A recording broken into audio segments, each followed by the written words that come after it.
तो तारबंदी करने जगह ताला खोलने लगा। तो इस देश में जब हम लोग भी थे तब भी संसद पे हमला हुआ है, ताज पे हमला हुआ है, अक्षरधाम पे हमला हुआ है।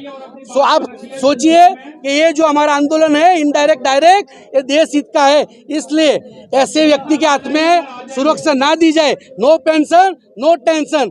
वैसे सैनिक कभी गद्दार नहीं होता है, लेकिन एक आध परसेंट। नमस्कार, जय हिंद जय भारत। मैं पटेल दीपेश, अखिल भारतीय पैरामिलिट्री संघ वाइस प्रेसिडेंट, गुजरात पैरामिलिट्री संगठन गुजरात प्रेसिडेंट। हमारी आज का जो हमारा खास उद्देश्य था, जो गुजरात से हमारा 33,000 से अब यानी 4.5 लाख 5 लाख का हमारा संगठन है, लेकिन पर्टिकुलर आज हमारे जो CISF के जवानों को CLMS से वंचित रखा गया है, उस कारण हम आज आए थे। लेकिन हमारा जो मेन मकसद है, जो पैरामिलिट्री देश की सेना की तर्ज पर काम करता है, फिर भी उनको सारी सुविधा से वंचित रखा है। तो इन सारे मुद्दों के कारण आज हम ऑल इंडिया के स्टेट के पदाधिकारी, ओनली फॉर पदाधिकारी आए हैं। अभी पिक्चर बाकी है पैरामिलिट्री का, ये तो खाली ट्रेलर ही है। अगर आने वाले समय में सरकार हमारी बात सही, जो हमारे मुद्दे वो एकदम जायज मुद्दे है, राष्ट्र एक है, देश एक है, तो देश के दोनों जवानों में जो भिन्नता है, एक माता के दो पुत्र है, दोनों सपूत पुत्रों में जो भेदभाव की नीति है, वो सरकार जल्द से जल्द दूर करे। और माननीय प्रधानमंत्री श्री, यशस्वी प्रधानमंत्री श्री, विश्वविख्यात प्रधानमंत्री जो हमारे भारत देश के हैं, माननीय नरेंद्र मोदी साहब, वो हमारे गुजरात से है और हमें उन पर यकीन है, क्योंकि उन्होंने जो काम किया है वो पिछली सरकार ने काम नहीं किया। 370, राम मंदिर, ट्रिपल तलाक, ऐसे गंभीर मुद्दों का उन्होंने निवारण किया है। बस प्रधानमंत्री तक हमारी बात पहुंचाना है। और आप सोशल मीडिया से मैं हाथ जोड़ के विनती करता हूं, जितना हो सके हमारी ये पैरामिलिट्री की मांग है वो सरकार तक पहुंचाए। जिस दिन आपकी मुख्य क्या मांग है? हमारे को एक्समैन का दर्जा नहीं मिल रहा है, शहीद का दर्जा नहीं मिल रहा है, सेना की तर्ज पर हमारे पैरामिलिट्री बोर्ड, सैनिक कल्याण बोर्ड की तरह हमारा सैनिक कल्याण बोर्ड नहीं है, शहीद परिवार को योग्यता के आधार पर नौकरी मिल नहीं रही है, और इस तरह जो सेना को जितनी भी मान सम्मान सुविधा हक मिल रहा है वो सुविधा पैरामिलिट्री को मिलना चाहिए। वही हमारा शॉर्ट में जो मांग है। इससे पहले भी आप लोग आए हुए थे, आपने गृह मंत्री, प्रधानमंत्री को सबको ज्ञापन दिया, क्या आप लोगों की मांगे नहीं मानी गई क्या?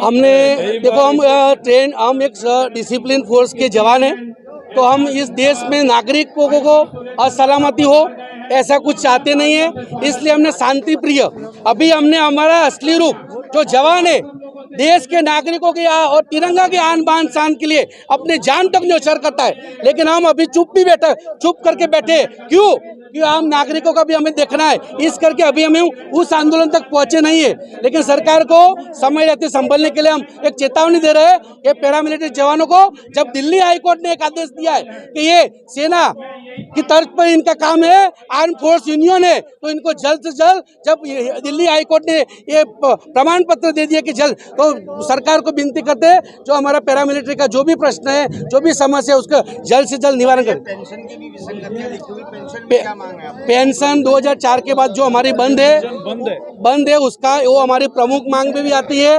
और देश हित, राष्ट्र हित के लिए भी जरूरत है, क्योंकि अगर जो हम मनुष्य एक सामाजिक प्राणी है, समाज अपने परिवार के साथ जुड़ा है, तो जब हम लोग भी जो पेंशनधारी ये जवान है, वो आज जो ये लड़ाई जो लड़ रहे हैं, वो सैनिकों की लड़ाई नहीं है, देश हित की लड़ाई है, राष्ट्र हित की लड़ाई है। क्योंकि हमारे देश का जवान का मनोबल उच्च नहीं होगा और अपनी मानसिक उसकी संतुलन ठीक नहीं होगा, आने वाले समय में 2004 के बाद जो पेंशन है, हम अपने सोसाइटी की सुरक्षा के लिए अच्छे चौकीदार रखते, तो ये तो पूरे देश का सवाल है, देश की सुरक्षा का सवाल है। अगर उसका तत्काल प्रभावित से पेंशन शुरू नहीं होगा, उसको अपने परिवार की चिंता होगी। अगर उसने कुछ भी उसके दिमाग में गलत आ गया तो तारबंदी करने जगह ताला खोलने लगा। तो इस देश में जब हम लोग भी थे तब भी संसद पे हमला हुआ है, ताज पे हमला हुआ है, अक्षरधाम पे हमला हुआ है। सो आप सोचिए कि ये जो हमारा आंदोलन है इनडायरेक्ट डायरेक्ट ये देश हित का है, इसलिए ऐसे व्यक्ति के हाथ में सुरक्षा ना दी जाए। No pension no tension.